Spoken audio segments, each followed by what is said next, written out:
Based on the information we now have, Nick Reiner is not going to plead guilty to these murders. We have learned that Nick Reiner was diagnosed with schizophrenia. Nick Reiner's story begins in darkness, long before the night his parents were killed. For years he struggled quietly, while the world saw only the powerful name he was born into. Then, in a moment that stunned the public, Nick became accused of murdering his own parents, Rob and Michele Reiner. As investigators searched for answers, disturbing details surfaced. Nick had reportedly been diagnosed with schizophrenia only weeks before the killings, and his psychiatric medication had recently been changed. A change some believe made his behavior more unstable rather than calmer. Nick Reiner waiving his right to a speedy arraignment and now will be back in court January 7th. This was Reiner's first time in court since he's been charged with the murder of his parents. Even more haunting was what followed. Reports revealed that Rob and Michele had spent years trying to save their son, fighting addiction, instability, and fear behind closed doors. And yet, just weeks before their deaths, friends said the family seemed normal, peaceful, even hopeful. So how did a life already unraveling finally cross the point of no return? The key questions right now: is there direct evidence that links him to his parents' deaths?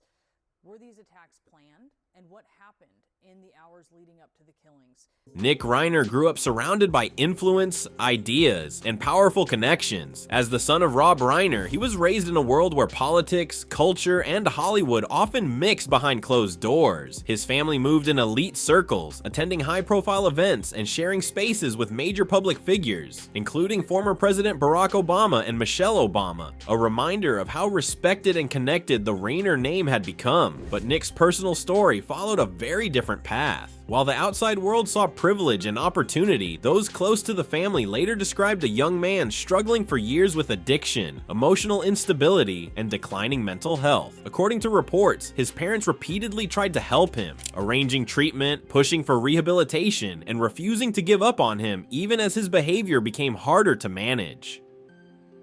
Despite these struggles, Nick was not publicly known as dangerous. He lived largely out of the spotlight, drifting between periods of treatment and instability. Friends and visitors described moments where he seemed present, calm, and engaged. Inside the Reiner home, life often appeared ordinary, even peaceful, shortly before everything collapsed. This contrast defines Nick Reiner's story. A man raised among power and stability, slowly unraveling in private. A family with every resource available, yet unable to stop the descent that would eventually end in tragedy. New details in the double homicide of legendary Hollywood director Rob Reiner and his wife Michele. This hour, their son Nick, who police say is responsible for the killings, is still in custody, and we're told that investigators could hand their case over to prosecutors as soon as today. The moment everything truly changed came when details about Nick Reiner's mental state began to surface. Reports revealed that he had been diagnosed with schizophrenia only weeks before his parents were killed. Even more troubling, sources claimed his psychiatric medication had recently been changed, and instead of helping, his behavior allegedly became more unstable and unpredictable. People close to the situation said Nick's condition declined quickly. Mood swings, confusion, and emotional detachment were reportedly becoming more visible. This raised painful questions about whether the warning signs were missed, ignored, or simply impossible to control. Mental health experts warned against blaming schizophrenia itself, while others argued that proper monitoring may have failed at a critical moment. As investigators began piecing together the timeline, Nick's actions after the killings became a major focus. Surveillance footage later showed him walking to a nearby hotel just hours after his parents were found dead. The footage shocked the public. Some believed it showed awareness and planning. Others argued it could reflect shock, panic, or a dissociative state rather than clear intent. Then came the internet storm. An old video of Nick joking about jail resurfaced and spread rapidly online. Many viewers called it disturbing in hindsight, treating it as a sign of long-term instability. Others criticized the clip's circulation, saying it turned a serious case into online entertainment. Even Nick's private social media became part of the story. Old posts were pulled apart and analyzed for meaning, with strangers attempting to diagnose his mental state through fragments of his online life.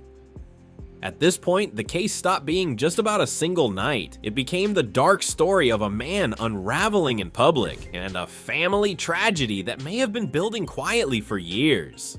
After the arrests and early revelations, the focus shifted almost entirely to Nick Reiner. Prosecutors filed first-degree murder charges with special circumstances, signaling they were seeking the harshest penalties possible. This shocked many people who believed Nick's mental illness would immediately shape a different legal approach. Instead, the case became a national argument about responsibility. Some saw the charges as proof that mental illness does not excuse violence. Others believed the system was ignoring a serious psychiatric crisis. Nick's diagnosis of schizophrenia became central to nearly every discussion, often misunderstood or oversimplified by the public. The situation grew more intense when Nick was declared not medically cleared to appear in court. To some, this confirmed how severe his mental state had become. To others, it looked like a delay tactic fueled by privilege and family status. The phrase itself spread quickly online, turning a medical decision into a public controversy. Then came reports that blood had been found in Nick's hotel room. While details remained limited and forensic conclusions were not fully confirmed, the story exploded across social media. Speculation filled the gaps where facts were still unclear, creating confusion and outrage at the same time.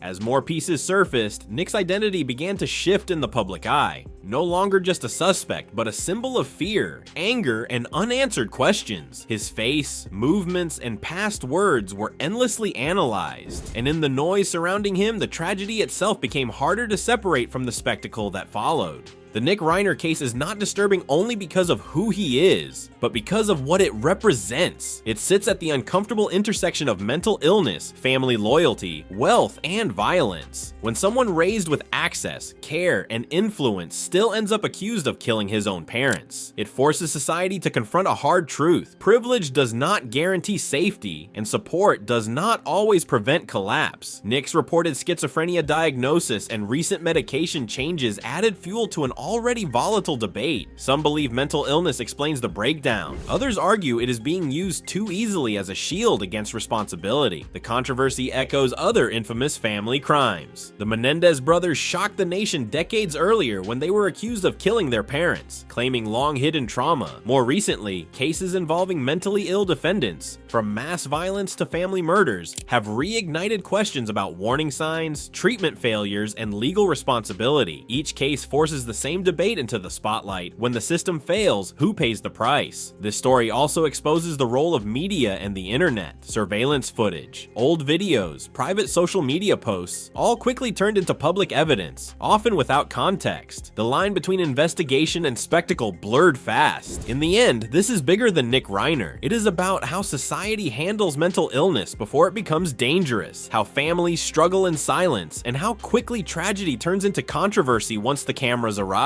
What happens next for Nick Reiner will unfold slowly and largely behind closed doors. The legal process ahead is complex. Doctors will continue to evaluate his mental state, and the court will have to decide whether he is fit to stand trial. His diagnosis of schizophrenia is expected to play a major role, but it will not automatically decide the outcome. Prosecutors appear focused on accountability, while the defense is likely to argue that Nick's mental condition severely affected his judgment and behavior. Whether the case moves toward a full trial, a plea agreement, or long-term psychiatric treatment remains uncertain. Each step will likely reopen public debate about justice, punishment, and mental health. Beyond the courtroom, the impact will continue to ripple outward. Mental health advocates worry the case could deepen fear and misunderstanding around schizophrenia. Legal experts believe it may influence how future cases involving severe mental illness are handled. Families watching from afar may see their own struggles reflected in this tragedy. For Nick, the future is narrow and unforgiving. His life will likely be defined by institutions, courts, hospitals, and long-term supervision. The freedom he once had is gone, and for the public, the story is far from over. The case will continue to raise uncomfortable questions, not just about guilt, but about how close untreated suffering can come to irreversible loss. In the end, this tragedy goes far beyond headlines and courtrooms. It is a story about a family that tried to hold itself together while facing something powerful and frightening. Rob and Michele Reiner lost their lives, but their story now carries a painful lesson about how fragile stability can be.